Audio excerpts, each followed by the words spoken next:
What is up, everybody? I'm Raymond Summerlin. This is the Sharp Angles Podcast, a very special edition of the Sharp Angles Podcast, because you don't have to just listen to Rich and I argue about the best Usher songs when he doesn't think it's Confessions Part 2, when it very clearly is Confessions Part 2. You don't have to listen to us meander on about that stuff. We've got the big man here. We've got the boss, live from Vegas, looking sharp, with some clean Jordans on, Mr. Warden Sharp. How you doing, Warren? I'm doing great. The energy is electric out here. Certainly only a couple days away from the Super Bowl. Lots to share with people. I mean, there's a ton to break down in the game. And one of the things I need to get into, I haven't had a chance to read Rich's excellent worksheet that he puts out. So you guys need to go to the website and check that out. So I'm eager to kind of trade back and forth with Rich and ask some questions of him and see what he thinks about the game. But you guys, if you're watching here live, you need to go over to sharpfootballanalysis.com and check out our Super Bowl report. We already have 10 props out there. We're going to have a pick on the game side total. We're also going to have more props. And I'm gathering more intel here from Vegas, and we're going to be filling up the props as we go throughout the week. So you don't want to miss that. Use the coupon code down at the bottom of the screen. Literally gathering intel. Literally watching plays and gathering intel. He's doing the spy work out there. Yeah, they're doing the dirty work here from the hotel room, from the strip. You know, somebody's got to do it. But yeah, let's dive in. There's a shitload to talk about here for this game, so might as well get started. Yeah, no, there is a ton to go over, and that's, I guess, kind of my overall thought here, Rich. And I'm interested in where you are. When I read this game, so I read through Warren's Super Bowl report, which is excellent. You go over to sharp.football, you can figure out how to get that. Promo code SB58, you get $50 off. Go and check that out. And then I read through your worksheet, and every time I read something new, and Warren, we talked about this yesterday. Every time I'm reading something new about this game, I'm like, oh, I guess the 49ers are going to win. And then I read something else, I go, oh, well, I guess the Chiefs are going to win.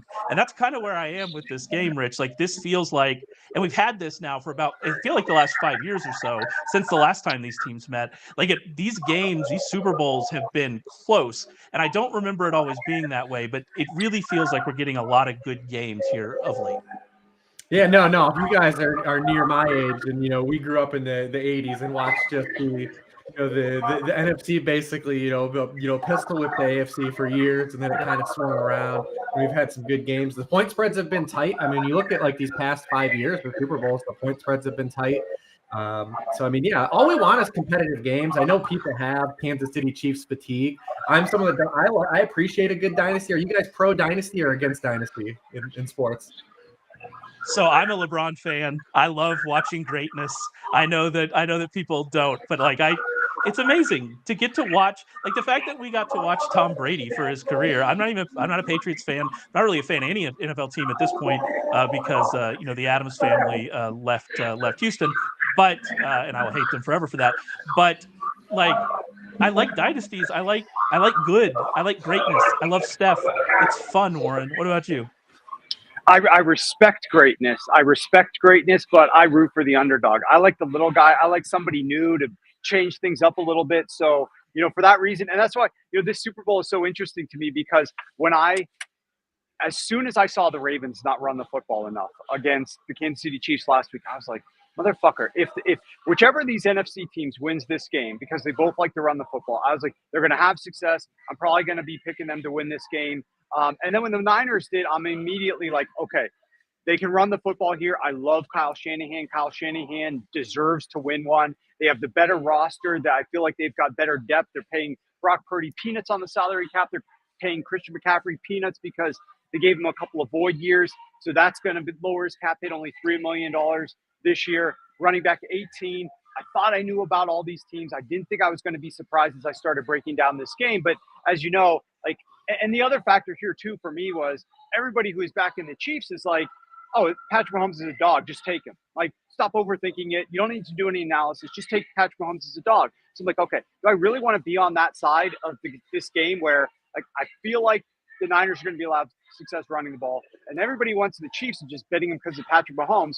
No, I probably don't want to be on that side. But I have to do my due diligence and dig in. And as I'm digging through this game, every single angle that I'm coming up with is leading me to feel a little bit better. I don't say every single 75% of the angles, 80%, a little bit better about the Chiefs and a little bit worse about the 49ers. I feel like there's some hidden edges within the margins of this game, run game, tight end game, all the different facets of this game that we'll break down that have me leading a little bit more towards going with the Kansas City Chiefs here. That's I'm not officially on that side as of right now, but that's kind of one of the angles. And so that's one of the things I'm looking forward to in this game is kind of just how it does break down and what ends up mattering, because I think this game is super close. And if one thing matters or a different thing matters, it's going to flip this game entirely, I think. Yeah, and I think that's what's interesting to me about it is that I think that this game could go either way, but I don't necessarily think it'll be a close game, because let's take, for instance, play action. We're going to talk about a few of these angles. But if one of the team breaks their tendencies and starts to use play action more, both of these defenses are super sensitive to play action, and they're going to have more passing success than we expect. And if one of these teams does this and the other team doesn't, we could see one of the teams kind of run away with it. That could happen. Or if, the 49ers start slow as they do, they're probably not going to be able to come back against the Chiefs, given what we know about the Chiefs defense in the second half. So even if we're not talking about the normal things that fuel more lopsided games like turnovers and special teams touchdowns, even outside of that, just a team making the right adjustment and attacking one of these teams' weaknesses the right way could lead to not a close game. But it's odd because I don't necessarily think the game will be close, but I also think if either team wins this game, I'm not surprised, it's a very odd kind of situation. Yeah, we don't know the actual final score, but I think we're just looking for a competitive game. I mean, one thing I will say though about both these teams, it's important to acknowledge what's happened this postseason, but we're still talking about a smaller sample over a larger product that we've had over the course of the season. This is still going to be a one-game sample too in of itself. Warren did a 40-page report of the game. I did 10,000 words on the game. It's still going to be its own entity in the end. Excuse me, 65. 65 pages, yeah.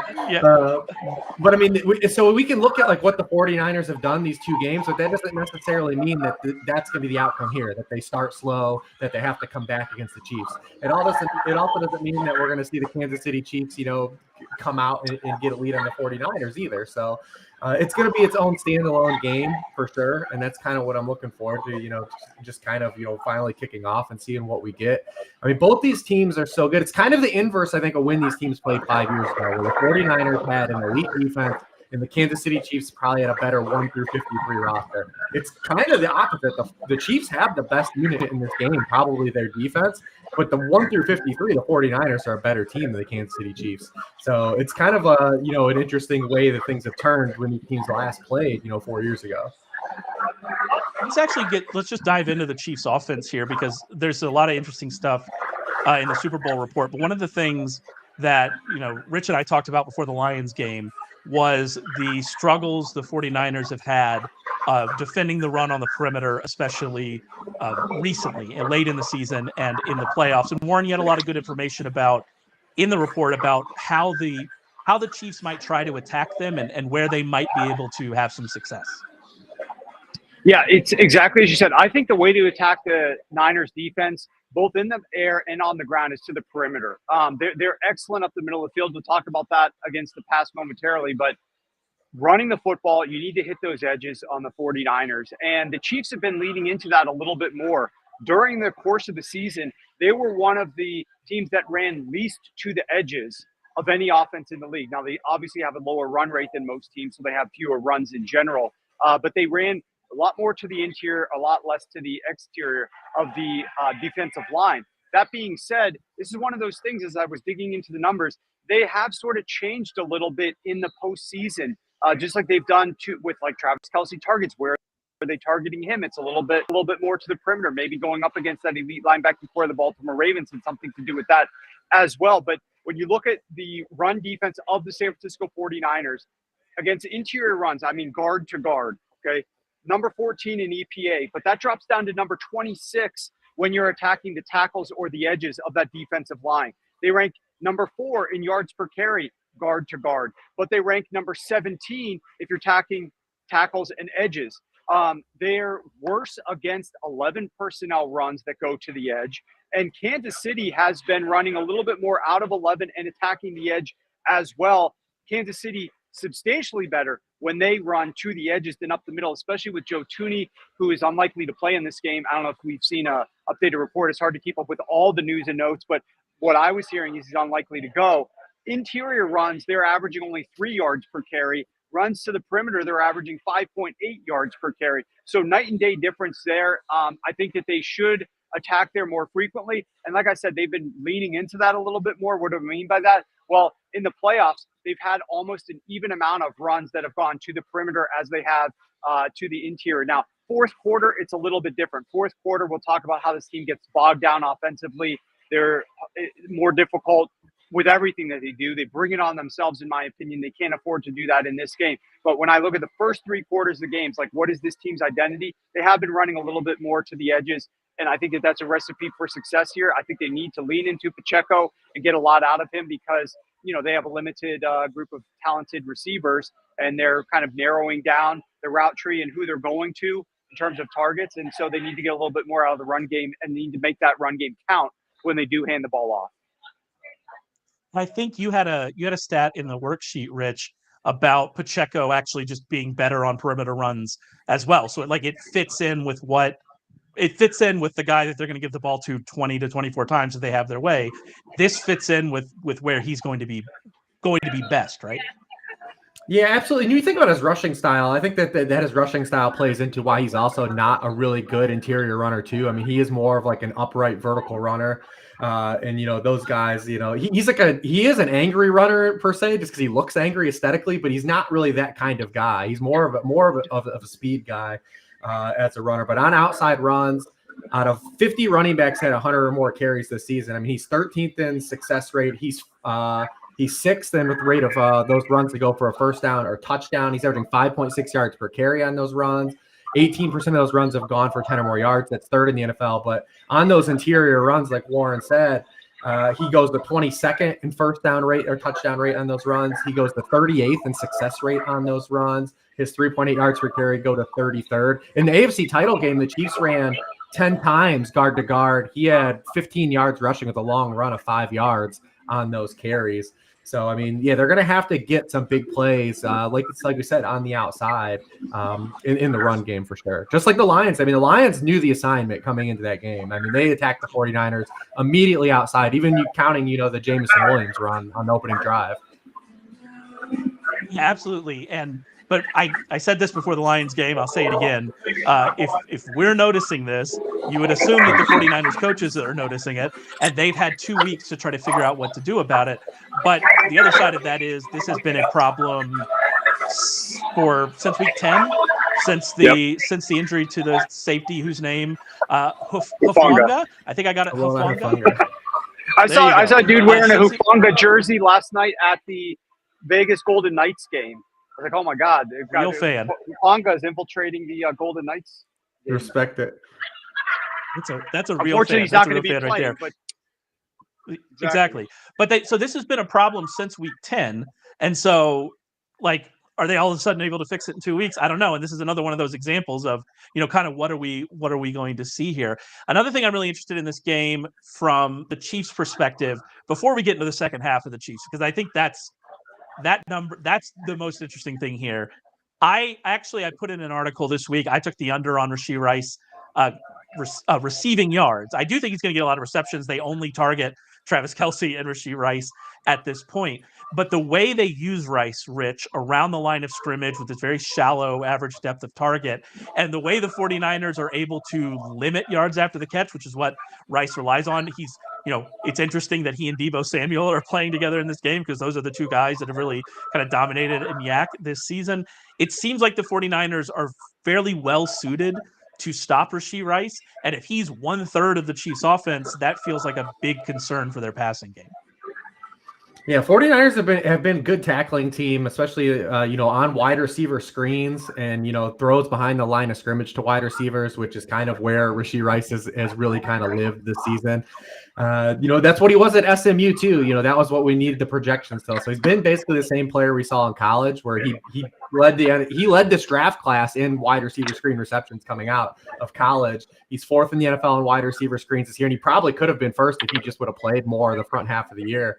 But I mean, this is the Chiefs. Like, they're not hiding like who they are at this point. Like, they need Rashee Rice, and they figured like, hey, if we can only get him to be successful in this capacity, like, our offense needs something. We just need a component to use because we're not getting anything out of any other players. They're getting like one Marquez Valdez-Scantling catch a game in the playoffs, but like that's really it outside of what Travis Kelce and Pacheco. It wins games. They always win games. These Valdez-Scantling. I mean, they've had to lean on that. But I mean, yeah, he's 149th out of 151 wide receivers to run 100 more routes this season in depth of target. Kadarius Toney and Paris Campbell are the only guys lower than him. So I mean, yeah, he's going to need to break one. He did break one in the Ravens. He got called back for a holding penalty that didn't really have anything to do with the play. He had one called back against the Dolphins too for another touchdown. But they get him involved in all these drags and wide receiver screens. It's like that's his game. That's where the 49ers have been good. They've been good. In the middle of the field where he's really kind of done his work. So, I mean, they do give a lot of touchdowns to slot receivers, which is where he scored his most touchdowns. But it doesn't feel like a huge yardage game for Rashee Rice for sure. And honestly, all these pass catchers for the Chiefs, I'm real curious to see what Warren has to say about the dynamic. But my theory for this game is that the 49ers should break tendency and play aggressive defense. They should blitz Patrick Mahomes, which used to be a big no-no. 49ers don't blitz, and the Chiefs should do the inverse. They should play less aggressive and make Brock Purdy have to read defenses and try to beat them. I'm real curious to see which defense actually calibrates and breaks what they've done the entire season, because I think both teams are going to have more success doing the opposite of what they've done this entire season. I had a stat, actually. Rice he's averaged 5.1 air yards per target over his last 4 games. That would have ranked above one person in the qualifying receiver in the regular season, and that was Rashee Rice. And so that is where we are with him. Kelce is interesting. You kind of brought up, what we're going to see with Kelce because what they do in the middle of the field. Warren, you were talking about how they've been using Kelce differently in the playoffs, and it seems like they've made a concerted effort to get him into different areas of the field and free him up. And we've obviously seen him have a lot more success in these last 3 games than he did at the end of the regular season. Yeah, and I'll touch on that real quick. I do want to mention about breaking tendency. The number one thing I think that the Chiefs need to do in terms of breaking tendency is more of that play action. We can lean on that a little bit later if you want to, Ray. If you want me to expand on that, I will. So the Kansas City Chiefs should be using more play action because they are much better when they use it. And statistically, the San Francisco 49ers are substantially worse when teams utilize play action against them. They are, over the last 2 months, the San Francisco 49ers are the number 1 most sensitive defense to play action when teams use it against them. If you do not use play action over the last 2 months against the 49ers, they rank number 5 in EPA, number 6 in success, and number 3 in yards per attempt, allowing just 4.7 yards per attempt. But when you do use play action against the Niners secondary, number 28 in EPA, number 24 in success, and number 28 in yards per attempt, allowing 10.4. So the problem is Patrick Mahomes, they rank number 30th in play action usage, and they just don't lean into that nearly as much. But they could have a lot more success here, especially, think about it from like a game script perspective. Get a little bit more running, utilize a little bit more heavier personnel groupings out there to show that you might be running the football, and then use play action off of that. In fact, the way that I think that you should be attacking the secondary is utilizing heavier personnel to pass, lighter personnel to run, those 11 personnel perimeter runs with Pacheco, utilize the heavier sets, and then pass out of those.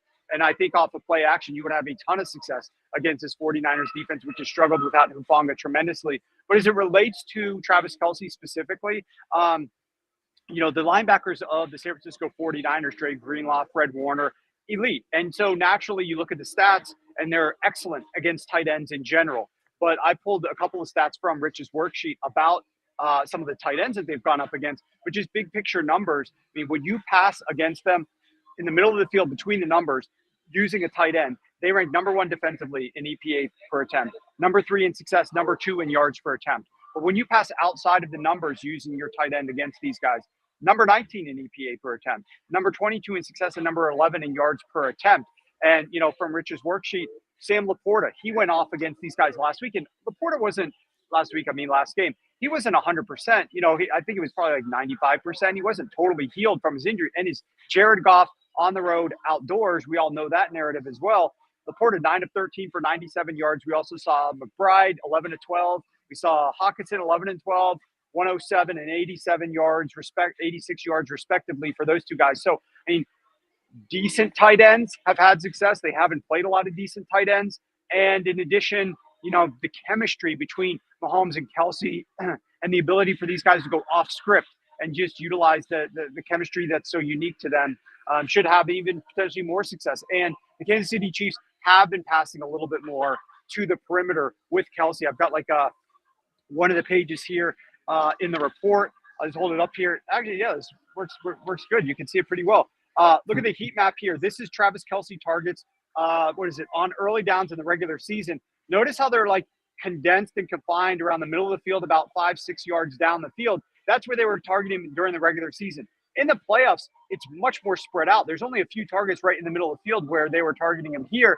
Now they're targeting him a lot wider locations, and especially on first down, they're spreading out the targets to Kelce a ton. So I think, this is one thing that I have trouble believing. I think Rich is a firm believer in this as well. Is like, if you have a team that doesn't really do something at all and never has done it, trying to convince them that they should do it for one game is much more difficult. But when they've actually been leaning into this over the course of the season, over the course of the playoffs, it's different than what they were doing in the regular season. They're leaning into this a little bit more, much like their perimeter runs. They've been leaning into that. This is where I think just naturally they're going to have a little bit of an edge. Yeah, first of all, I have to say I really appreciate you color matching your heat map to the Super Bowl colors. I thought that was a nice touch. I like this. We're good with the Super Bowl color scheme, right? I'm real into this Super Bowl color scheme. I love it. It's kind of got this remember those Miami Heat jerseys that everybody loves? Mm-hmm. What are they, like the City Lights jersey? Got that feel. Color scheme talk. That's what everybody's here for. But Rich, yeah, I think Warren laid it all out. If we're talking like from a fantasy perspective, I am much less worried about Travis Kelce in this game than I am Rashee Rice. Not just because of the target share and he's got 30% of the targets in the playoffs or whatever. I just think they're going to be able to use him better. You mentioned they've been getting him in motion. I think that Kelce is the one that I'm much less worried about than Rice, even going up against this defense. Yeah, I mean, this is such an interesting matchup because of where the Chiefs passing game kind of thrives is such a strength on strength matchup for the 49ers. And, I just keep thinking about how the 49ers are going to get him out of there. And it's just hard for me, like Warren said, like we need Steve Wilkes to do something that he hasn't done the entire season. And that's what's harder to believe, that the 49ers are actually going to do this. I mean, when you look at, Patrick Mahomes, where they've struggled is to push the ball vertically outside the numbers, and they've been awful under pressure. It's crazy. Like Patrick Mahomes, like he's still a demon. Like you can't sack him. The dude doesn't take sacks. The sack avoidance is amazing. But under pressure, like he's been another one of these guys that has been really able to succumb to pressure more than years past. I mean, he's had his worst season under pressure. Under pressure against the blitz, only Zach Wilson has a worse quarterback rating this season than Patrick Mahomes. You got Zach Wilson in a category of Patrick Mahomes. But the 49ers don't blitz. They don't play aggressive defense. They don't play any. They hardly play any man coverage. They blitzed on just 7.7% of dropbacks in the playoffs. That's the lowest rate of every playoff team. They only blitzed 19% of 19.7% of time in the regular season. That was 25th. Mike McDonald.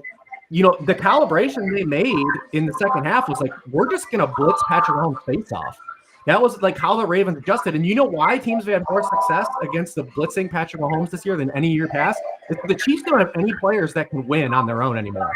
This version of Travis Kelce, as good as he's been in these playoffs, he's still not a guy that's winning with like dynamic ability like he had in years past. We talked about Rashee Rice. He's still a guy they're getting more manufactured work for. He's not out here winning on his own, really, in separation and man coverage. That's why the blitz has been so successful against the Chiefs this year as opposed to years past. They don't have those guys to get open. And will Steve Wilkes do that? He hasn't done it all year, so why would I believe he will? But I definitely believe he should. I mean, there's a reason why you look at these splits with the Chiefs and why they struggle. They don't have the guys. They don't have the playmakers that you should be scared of anymore that are just going to bury you. I mean, I put the note in the worksheet. The Chiefs are averaging 9 yards per offensive touchdown this year. Only the Carolina Panthers were worse. Like, they have to sustain drives to score. This is not a quick strike offense. They're not hitting huge plays on you. Steve Wilk has to get aggressive in this game, and I have a hard time believing he's going to. I think, you kind of laid out some of the issues they're having against the Blitz and what the Ravens were able to do. But I mean, it's more than that in the second half, right, Warren? Like, these struggles have been for the Chiefs. And this is one of I keep coming back to these second half struggles because it's been this way for a very, very long time. And you had a long kind of look at what's going on with the second half with the Chiefs. And I wonder if, is this something they can fix in these 2 weeks? Or is it kind of like what Rich is saying? Like, they just don't have the people to, if teams are going to make adjustments and try to take away one of their offensive people, or they're going to try to take away the running game, they don't have anybody else. So are they just going to continue to struggle as we go through games, or at least continue to struggle in this game? It's a very weird situation. So I think that the Chiefs are never this year going to be able to overcome big deficits, in my opinion, because they think about their run in 2019. They were down by double digits in every single one of their playoff games. They came back and won those games by double digits.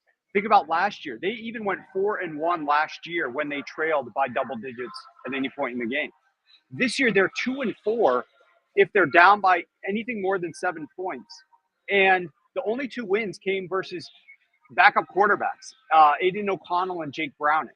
So I just don't see them being able to come back in games. It's important that they start fast, but the thing that I've looked at, and we all just see it with our eyeballs, I tried to understand what the hell is going on here. They are finishing so slowly offensively. They aren't scoring points late. What is happening here? Well, they are having their target depth is so predictable. First of all, they've been leaning a lot more into the run when they've had a lead in the playoffs, and they're just default 12 to 13 personnel. They're just bringing extra tight ends and trying to run the football no matter what. And they're having limited amounts of success in doing that. But they're just trying to grind the game down. When they pass the ball, if they have a lead, their air yards per attempt in the fourth quarter is 1.4 air yards. If they're up by any amount of points in the fourth quarter, 1.4 air yards, which is the lowest in the NFL. If they are losing in the fourth quarter, they're 8.2 air yards. So just a vast different objective, obviously, but there's no in between. I believe that they still need to play in the fourth quarter of this game like it's the second quarter for them. I mean, they cannot afford to back off. And the reason I say that is because we've seen the 49ers overcome deficits over the last several weeks in the playoffs as well. But the 49ers are they're the number one best deep passing attack. Now the Chiefs are up for that task. They're a very good deep passing defense, and they've gotten even better over the second half of the season.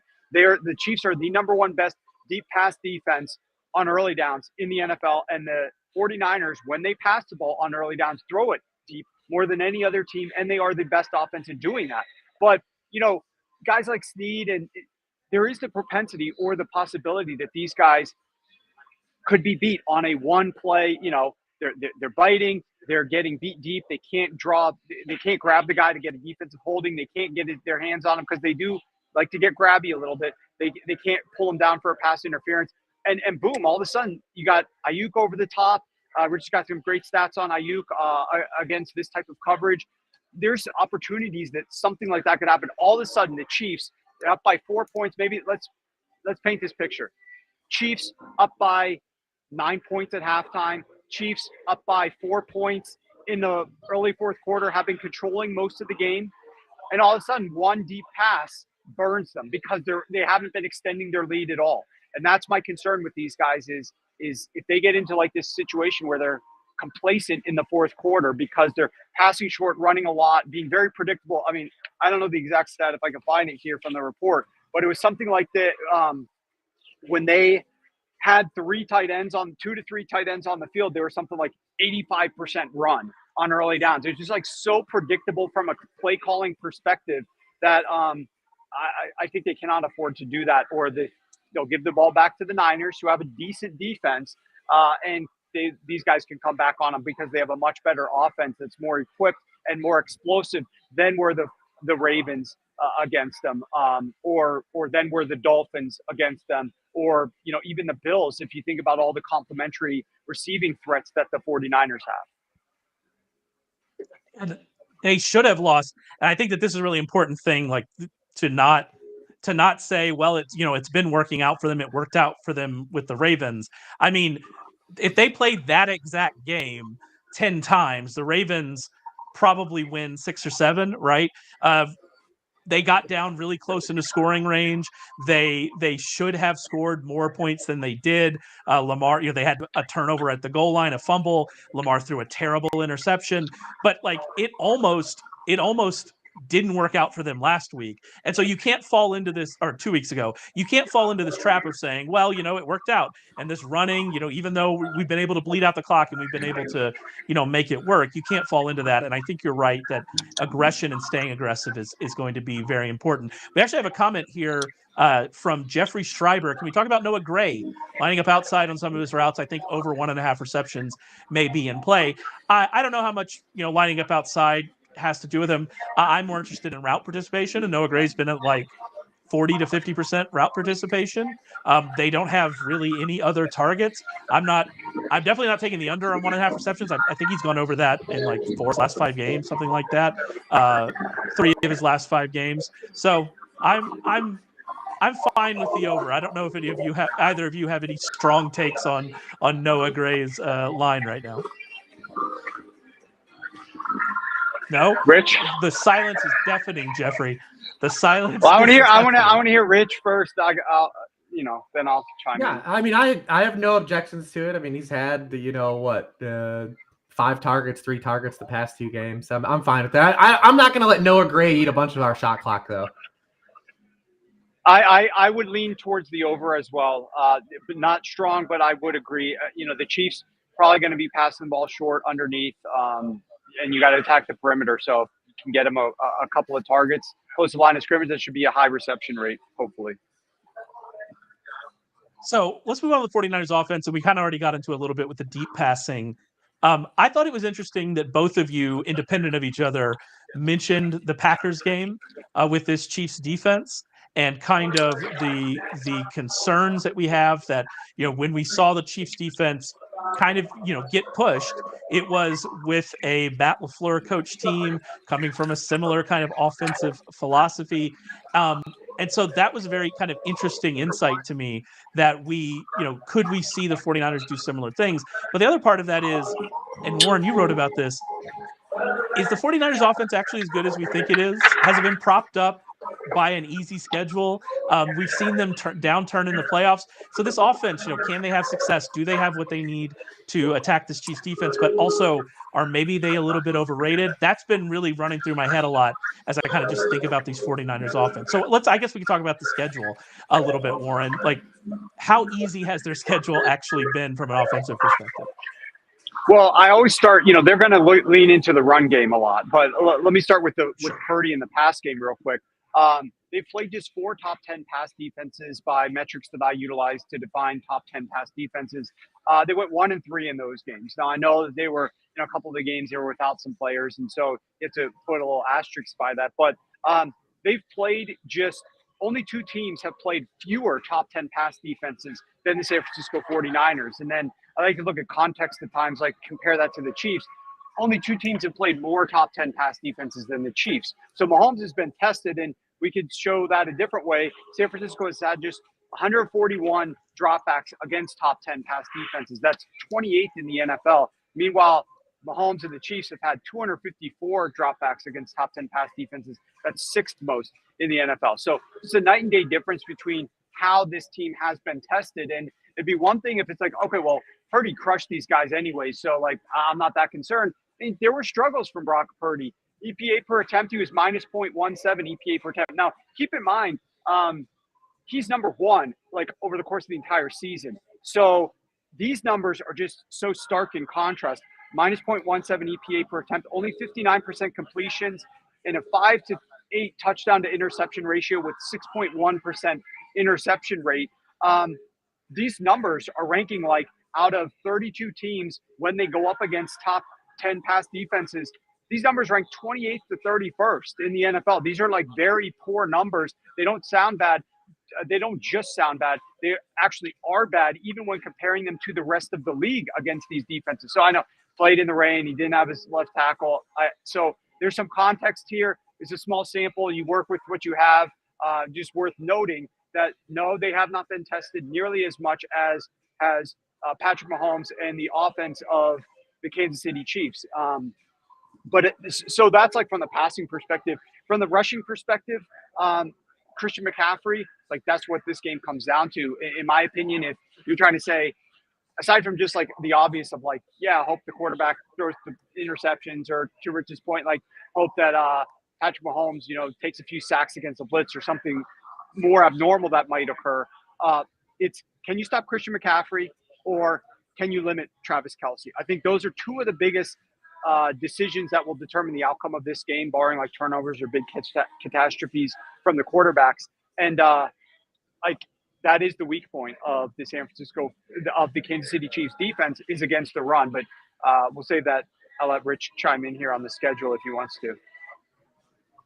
No, I don't really have much to add. I mean, this we know, like the 49ers are ultra talented though, right? Like they've got, from, like I said, from a top-down perspective, like they have the personnel to combat like any defense that wants to be played. It's all going to come down to, how Brock Purdy plays in this game. Obviously, he's going to be the X factor for sure. Like, can he punch up? And he's going to have to live with this until it happens, right? Like, this is always going to be the thing. It's been with every Kyle Shanahan quarterback, So he's going to have to break out of that mold. And I'm actually super happy for the discourse, because no matter which way it goes, Twitter's going to be on fire no matter what. So I'm excited to see how Brock Purdy plays, regardless of the outcome, because I feel like it's going to be a win-win if you're an agent of chaos and just want to see things go crazy.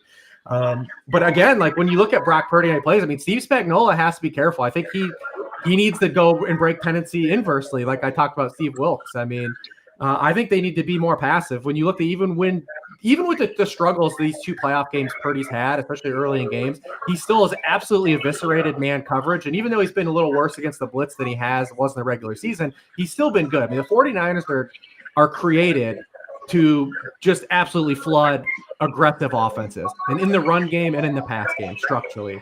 So if Steve Spagnuolo wants to be aggressive like he was with Lamar Jackson, the 49ers are just far better built than the Baltimore Ravens to combat that type of game plan. I mean, look at Purdy. He's thrown 11 interceptions this season. 8 of those 11 have come against zone coverage where the team has not blitzed. You've got to make him process. He will throw aggressively over the middle of the field. Like, this is what this offense does. It's designed to do. So I'm curious to see how Steve Spagnuolo decides to play it, because this is a team that has blitzed a lot over the course of the regular season. They played a lot of man coverage. They're 7th in the NFL. The 49ers are built to attack you in that capacity.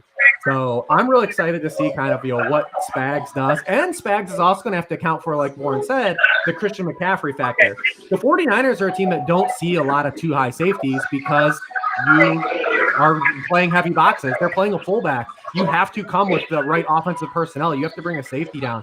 Brock Purdy sees cover 2 at one of the lowest rates in the NFL. They don't see quarters at a high rate either, because teams are accounting for Christian McCaffrey in the run game. And that's what kind of creates a lot of like those big shot plays like Warren said. You've got all those in-breakers, the digs, all those middle of the field stuff that, Purdy's been so good at hitting on early downs. So I'm excited to see like what the Chiefs and what Spagnuolo can cook up. We've seen him in these big games before. Obviously, everyone remembers 2007, what he was able to to bring to the party. So this is the cat and mouse game. I think it's fun. I have more faith Spags in doing something different and breaking tendency for like a one-off game plan than I do in Steve Wilkes. I completely agree. Not to interrupt. Sorry, Ray, but I completely agree. The one concern that I have is with the blitz, like you just said, Rich. The crazy stat that I have about Brock Purdy is his stats versus the blitz are almost as good as his stats when he is kept clean and the defense doesn't blitz. Like, they statistically have so many yards after the catch and explosives against the blitz. You have to be careful. The Chiefs blitz at the 12th highest rate. Will they dial that down? I tend to agree completely with what you said. They should stop blitzing quite as much in this game and try to play a little bit more coverage. The note that I had, Ray, you mentioned about the Packers. I didn't touch on that, but real quick, the one caveat that I'll throw in is the two hiccups that I think the Chiefs have had this year defensively. One was against the Bills, where the Bills obviously beat them, and then the other one was the loss to the Green Bay Packers. Against the Packers, keep in mind, the Chiefs lost free safety Cook to injury midway through that game. And Drew Tranquill, their linebacker, was injured on the 7th play. Cook was injured on the first play, defensive play of the second half. They were already without Nick Bolton in that game. So, the spine of their defense was massively injured, both kind of leading into the game, right at the beginning of the game. There was no real way to replace that. And, they did get cooked by Jordan Love and Matt LaFleur in that game. But that's the one caveat that I would throw in there, is that they lost a bunch of key defensive players, and they're much healthier than they were then now. So certainly there's been some success against this defense from a guy in that coaching tree. And Kyle's got 2 weeks to prepare, and he's probably, in my opinion, my favorite play designer. And I love what he can do out of all the different personnel groupings. They utilize the number one highest rate of multiple fullback sets. The interesting note that I have here on that, though, is the Chiefs are uniquely prepared in a way to face those, because they have played the, I believe, second highest rate of opponents' plays out of multi-fullback sets. They've played 13 games against the top 13 teams in multiple fullback sets, just because they've gone up against the Dolphins twice, they've gone up against the Bills, they've gone up against a lot of these teams, the Raiders, who utilize a fullback. Got a lot of experience defending fullbacks. They haven't always been great, but they've had experience, and it's up to Spags to try to come up with something here. I just kind of want to throw out, that was one of the more interesting things that I saw in your Super Bowl report, available Sharp.football. Go and check it out. You can get it $50 off. SB58, throwing that right in there, smooth as silk. But one of the more interesting things was the overall takeaway of this game is that the Chiefs' run defense is a weakness that the 49ers are going to be able to exploit. That's the general takeaway that you hear everywhere.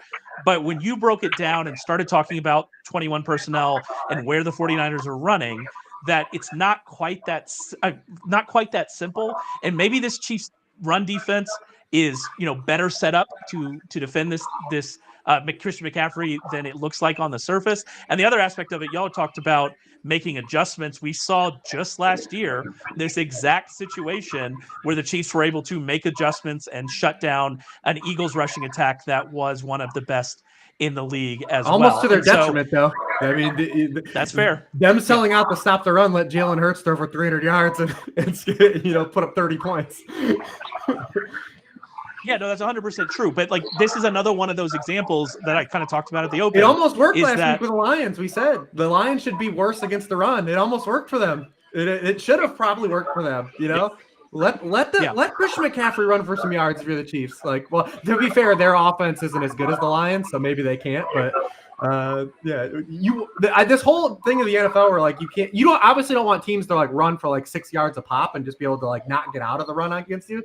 But this whole thing where you create a pass funnel in the NFL, don't let teams try to beat you through the air. The 49ers are capable of doing that. So that's one of the things that I've been wondering about Spags. Sorry, go ahead, Ray. You got a wild stat and go. I was just going to say, it's wild that he said the Lions offense with Jared Goff is better than the Chiefs offense with Patrick Mahomes, and neither of us batted an eye. Yeah, that's probably true. What a time to be alive in 2024. Just a wild thing. So anyway, sorry. I think that the interesting point about the run defense of the Kansas City Chiefs is, they have been worse against some of the worst teams in the NFL, but when they play top 10 teams, and this is true with the pass game and the run game, against top 10 run offenses, Kansas City ranked 13th in yards per carry and 14th in EPA per attempt. They stepped it up defensively against the best run offense that they've gone up against. And San Francisco obviously is the best in the NFL at running the football. They're explosive, they're dynamic, they're the most efficient. They're the most run-heavy team, second most run-heavy team in the NFL. They utilize those two fullback sets. And so if you look on the surface and say, okay, the weakness of the Kansas City Chiefs defense is the run, and they're very weak against two back sets. They rank near the bottom of the league defending two-back sets. Then I started diving into, okay, well, how do the Niners run from their two-back sets? Because that's one of the most important factors here. What I found is that most teams that are running against the Chiefs and having success out of two-back sets are not running outside zone. They're running up the middle. They're running in the interior against the Chiefs using a fullback. And that's where the Chiefs are ranking low in EPA. They're ranking low in success rate because these teams are having success on some short yardage situations and running up the gut against the Chiefs. But on the main type of runs that we're going to be seeing on Sunday on early downs, they're the outside zone. The Niners lead the NFL in outside zone rushing. They use the second most outside zone, the number one most two running back sets. But Kansas City versus outside zone from 21 personnel, they're only allowing 3.6 yards per carry. That's ninth best in the NFL. Minus 0.10 EPA per attempt. That's 14. 33% success. That's 13th. So this run defense is not 30th, 31st against two-back sets.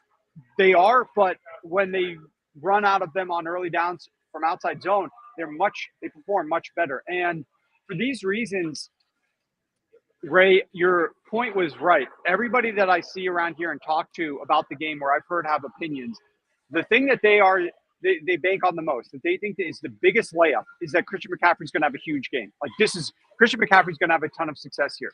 And I am sort of betting some of my props and some of my angles on this game with the thought process that what if those people are wrong?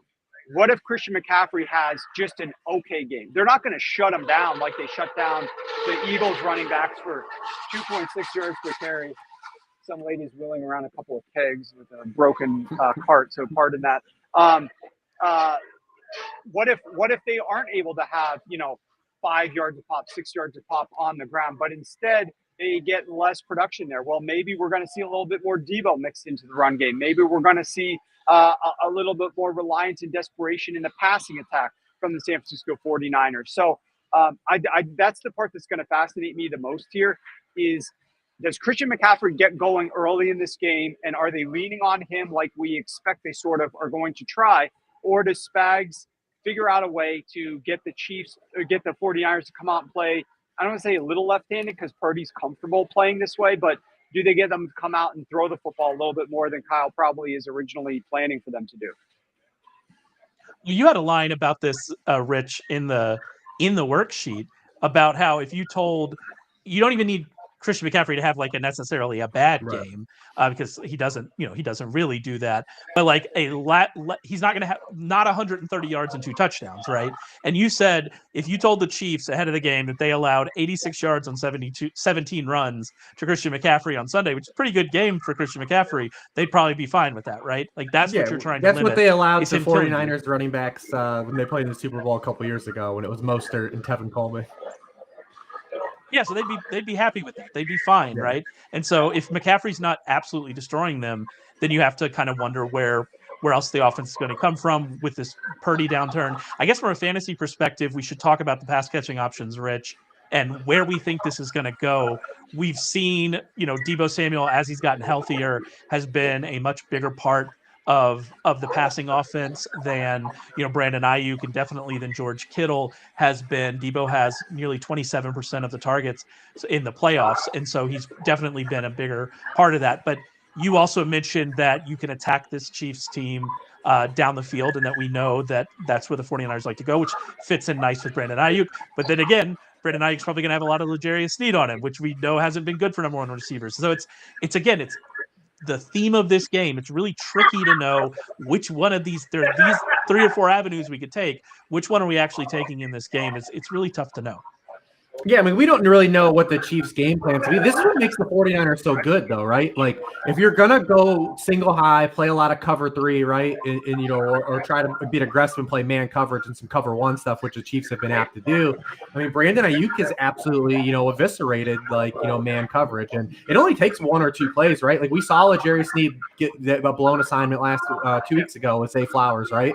I mean, even he's fallible. Like, and as a cornerback and a wide receiver, that cornerback can win 35 reps, but if he loses that 35th rep, it could be a huge play. So like they're if you that's say like they so 49ers have Ayuk in that capacity. Kittle's been really good against man coverage too. And if you want to play too high stuff, they're just throwing it underneath McCaffrey and Deebo Samuel, also two guys that you better come up and tackle with multiple bodies.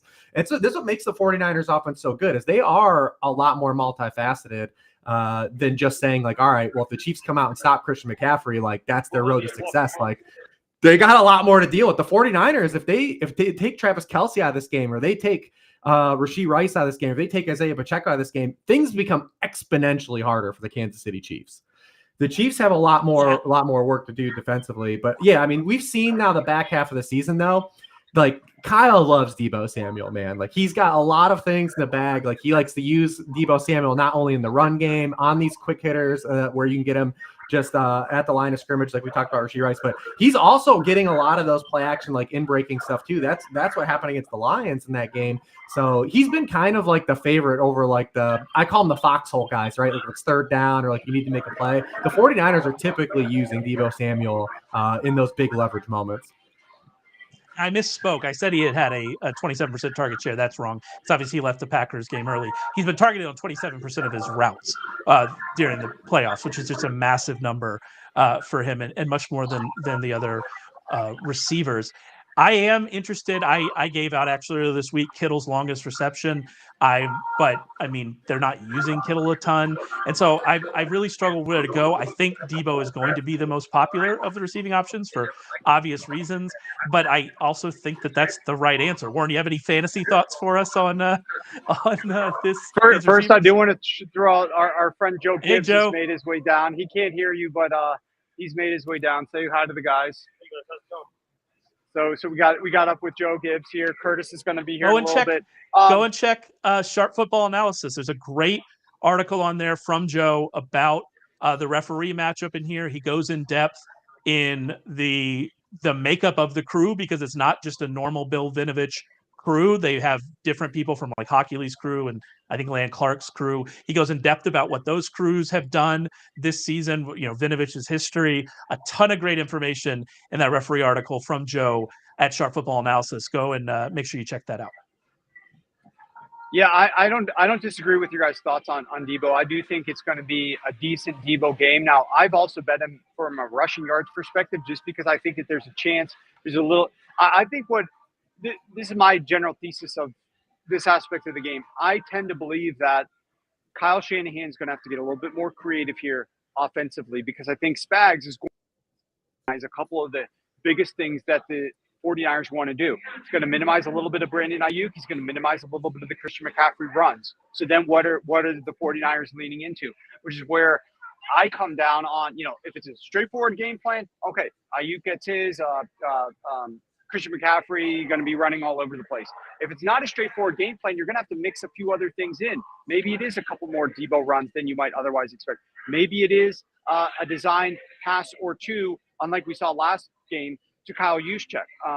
The last week, people are betting the unders on the Kyle Juszczyk because, well, he got targeted 3 times last game in broken plays.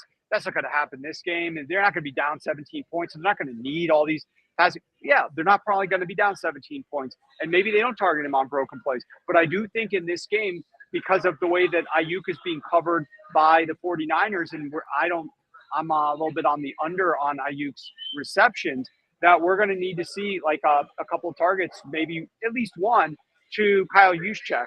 And these are plays that are designed for Juszczyk, that he's open on for, decent sized gains. So I'm looking at the yardage on Juszczyk. His longest a couple books have it lined differently. You can get total receiving yards, or you can get longest reception.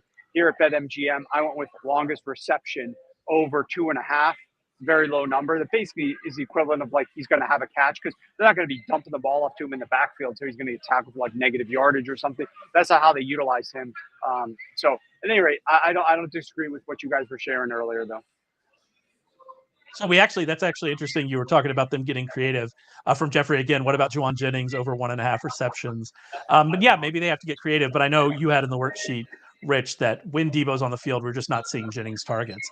And so, unlike the Noah He only Gray ran one, if we're 16 looking pass routes last week. And also, if you just look at when Debo and Ayuk have played, Juwan Jennings has had more than 1.5 catches in the games that they've played in full twice all year. The last one came in week 2 was the last time it happened. Week 13, he caught one after in the when the game was kind of out of hand and got there. But I'll never push back on anyone betting an over 1.5. Whatever. It's not anything I'm not going out of my way for though. No, I'm done. I'm going to say I feel better about the Noah Gray one than Jennings.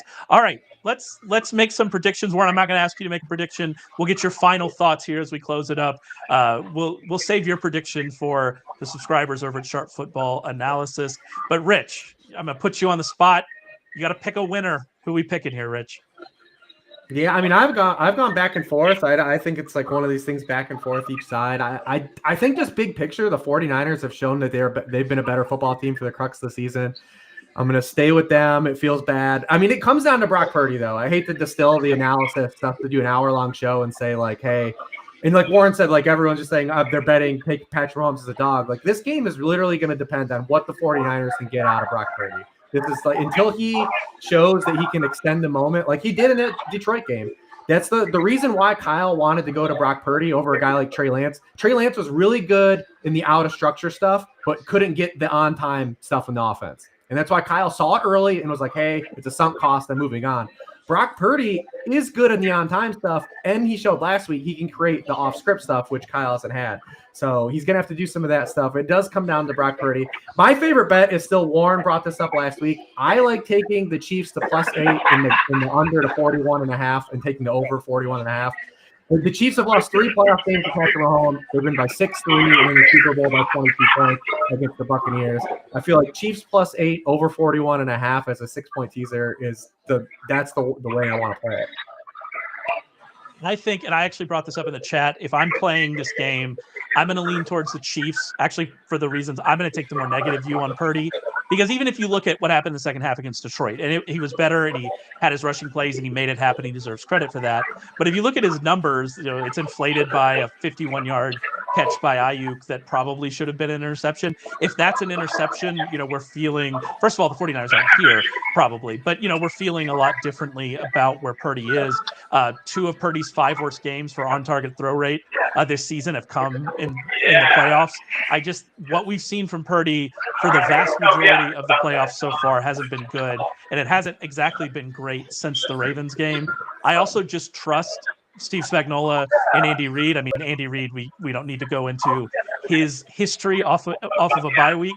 He's always been good at that. But I like you said, Rich, I think I trust Spagnuolo to make the adjustments more on defense that they need to make. And so I'm pushed here. I think Purdy's going to throw an interception. I think that, the Chiefs are going to win this game. But I don't think the Chiefs are going to come back in this game. So if I'm betting this game and I want to get a little value, I'll probably take Kansas City at half, Kansas City at the to win as well, because from what we've seen from Kansas City literally all year long, it's tough for me to believe that they're going to come back. If they win this game, I'm pretty sure they're going to be leading at halftime. So it's going to be interesting to see kind of where we go. How about you, Warren? Like I said, no predictions, but just general thoughts where you are on this game. Well, first of all, I like both of those, and I think that those are smart ways to play the game. What was the juice you were getting on that, Ray? Kansas City first half +185. +185. So that's a different way to play it, which I don't mind whatsoever. Before I share some closing thoughts for myself, I do want to tell listeners out there, if you guys have been subs all year, you have been getting some of the props that we discuss on Slack from Rich and from Ray, and these guys have been killing it when they target a couple props a week. What's a favorite look? I always tell them, give me your favorite look, and then we work that into the subs, and these props have been killing it. So I want to ask just live for the show, prop wise, Rich, do you have a favorite prop that you think people might want to get involved with? And Ray, ask you the same. I mean, I'm from the individual player stuff. There's not a lot of the lines I've loved. I bet some Debo stuff early when it opened up. I bet a little bit of Ayuk under stuff to play with that, but I'm looking. You guys know me. The listeners are behind the scenes here, but I like live betting. I'm more into betting live lines than I am on anything that's open. So I'm gonna wait and see how this one starts out and cooks. Like to Ray's point though, I think the start of this game is absolutely vital. We talked about the Chiefs' second half offense, and the reason they've been able to get away with it is their second half defense has been incredible. So like the start of this game is gonna be huge. So like how you want to play this game early from like a betting perspective, like a lot is gonna be dictated, I think, by the start of this game. Yeah, Rich likes to bring up, we've said this before on this show, I think, but Rich likes to talk about all the live betting because he knows I can't do it in Texas. So we really appreciate that. Yeah, I gave out my favorite one already. I think George Kittle over 20.5 for his longest reception is a really good bet. He beat that in 12 of 18 games this year. He's got 3 of those catches in the 2 playoff games. I don't know if he's going to get a lot of catches, but if he catches 2 passes, you have a good chance of hitting that longest reception over. So I like that one. Some other ones that I'm thinking about, I like Purdy over half an interception. I think that what we've seen from him, the Chiefs don't force a lot of interceptions. That's the thing about this defense is they've been very good without really forcing turnovers, which is, impressive and suggests that, what we've seen from them is real. But what we've seen from Purdy, like I said, recently, not just in the playoffs, but really since that Ravens game, I'm gonna lean towards Purdy having the interception. And I do like Brandon Ayuk under, I believe his number is now 61.5 yards. I like that just based on, kind of what the Chiefs have done against number 1 receivers. I think it's more likely that they're going to treat Ayuk as the number 1 because that's going to be easier for them than where they move Samuel around. But I mean, Ayuk could just get a long catch and that go away. So if I'm picking one I like the best, it's definitely Kittle over 20.5 yards. By the way, we have a prop contest over at Sharp Football Analysts. Open to everybody, sub or not. If you are a sub, you will get double the prize money if you win. So there's an incentive for you to sub. But it's open to everybody. You can go to sharp.football, get information about the prop contest. You have to fill it out 10 minutes before the national anthem. It's closing. So you've got a long time to go and fill it out. Go and check that out at Sharp Football Analysis. Yeah, to reiterate, like this is all you do is go through this little survey, pick some answers on some props, and you got a chance to win prizes that are the equivalent of thousands of dollars. We're giving away cash as well. So go over to sharp.football. You'll see a link. We're doing a free to enter prop contest. Hope you guys sign up. Hope you guys win something. Good luck with that. I also want to reiterate, go to sharp.football and you can find the Super Bowl package. We've got 10 props loaded in there now.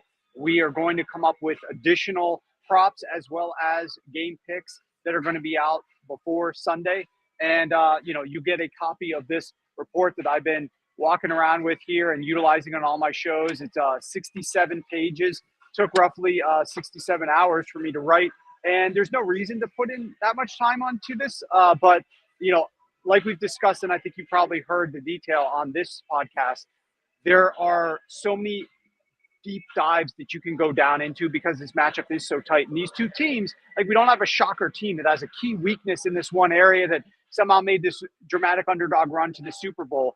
These are two of the best teams that we knew all along could get here. They have the best overall units. They have some of the best coaches. So you got to dig a little bit deeper to try to uncover some angles. There's a lot in this report that's going to help you from a prop betting perspective to make up your own mind on some of the things that using some of this information, come up with some props, but we'll also spoon feed you some of our favorites and help to win some money there. In terms of the way that I think this game goes, again, we'll have the final answer in the to subs. Hopefully it is the correct final answer. It's going to be my final answer, whether it's correct or not. But I absolutely believe that the key is going to be, I think there's a chance that other people think, hey, CMC, 100 of 100 type game here. He's going to be great. This is what the Kyle Shanahan-led offense is going to be able to lean on. I think there's a world where we don't see that. So then what happens at that point? Meanwhile, I think Kelce could have success here, even though you've got great linebackers and even though this defense is elite against tight ends in general. I think Kelce could have some success. I think the runs to the perimeter from Pacheco could have some success. So a lot of the things I've dug into on the Chiefs side of the ball when they have the football lead me to feel a little bit more confident in them. And so I've sort of pivoted in my thought process from I'm definitely betting the Niners here because I think they're going to run all over them to, hey, I think there's some edges here for the Kansas City Chiefs to actually go out and win this game. And the other thing that'll add, just last words here, is very different year from the Kansas City Chiefs than we've seen in their other runs to the Super Bowl, where we've been giving them in years past flowers every week. They've been breaking offensive records. Patrick Mahomes looks unbeatable. They keep running up the score on people. They earned a first-round bye. They're hosting all these home playoff games. They only have to play 2 playoff games. They're both at home. Then they get into the Super Bowl. Have they really been tested? Maybe not. This team, so much different. They played 6 straight games at a rest disadvantage. That has not happened in NFL history. From weeks 12 through 17, they were at a rest disadvantage in every single one of those games. They've been underdogs now for 3 straight games in the playoffs. We have not been giving them their flowers all season long. This offense has not looked very good.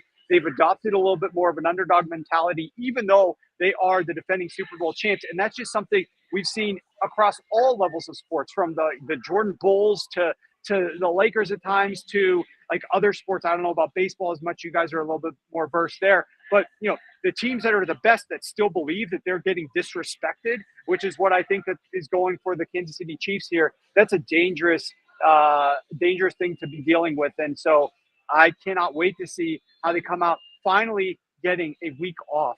They haven't had that week off since they came back from Germany, and that was like a shortened bye week because of their travel back from Germany.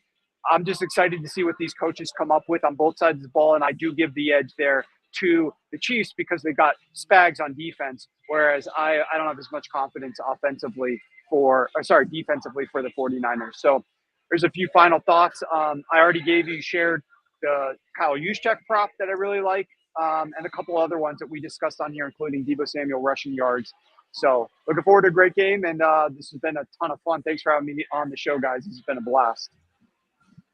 As Rich said, we definitely needed another hour of conversation about this game. There's not enough people talking about the Super Bowl, but yeah, there's a lot of stuff in here. And like I said, and I read this stuff every week, the different way to approach the game that we see in the Super Bowl report and in Rich's worksheet is definitely worth the price of admission. And if you dig deeper, this game gets even more interesting, and I'm excited for hopefully a good one. So head over to sharp.football. You can find all of our Super Bowl content. There's a ton up there. Join the prop bets contest. Go to YouTube, subscribe to our YouTube channel, and that's it for us. Hopefully, and one last thing. Yep. This is our first year with Ray on board. I think Ray's done an outstanding job. I think Rich can echo that sentiment. We're really happy that you've been with us this year, Ray. You've been absolutely crushing it. So, thanks again. It's been a great season this year, and looking forward to continuing. I can see you kind of smirking because you know that I hate this more than anything in the world this moment. It's such a nice thing to say, but I can't. I don't know what it is in me. The Southern boy in me is like, no, we'll talk about something else. But I do, definitely appreciate it. All right, that's it for us. We'll be back to talk to you soon. Enjoy the Super Bowl. We'll see you later.